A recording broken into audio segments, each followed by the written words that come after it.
ரங்கா நகர் அவினாஷி பக்கத்தில் அங்கே இருக்கக்கூடிய எழுந்தில் இருக்கக்கூடிய அருள் தரும் பத்திரகாளி அம்மன் இன்றைக்கி ஆடிப்புறம் அல்லவா, அதை முன்னிட்டு பாருங்கள் பக்தர்கள் இவ்வளவு விசேஷம் பண்ணிட்டுருக்காங்க பாருங்களேன். மணி கிட்டத்தட்ட 10 போகுது. ஆனால் அன்னதானமும்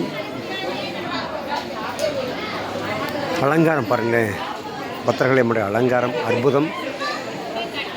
ரொம்ப நூதனமாக பண்ணியிருக்காங்க இல்லையா? பார்க்குறதுக்கு ரொம்ப லட்சணமாக இருக்குது, அற்புதமாக இருக்குது. கிட்டத்தட்ட நான் ஒரு 2 மணி நேரம் உணவுக்காக காத்திருந்தேன்னா நம்புகிறீங்களா? அவ்வளவு கூட்டங்க. என்னுடைய அருமை தம்பி ராஜேஷ் கட்டாயம் வந்துடுங்கண்ணா அப்படின்னு சொன்னதுக்காக வந்திருக்கேன்.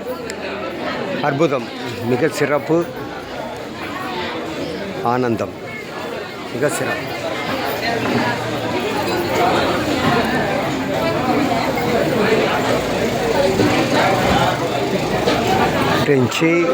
நல்லது முருகானந்தன் ஜெய்பிரின் சேனலுக்காக.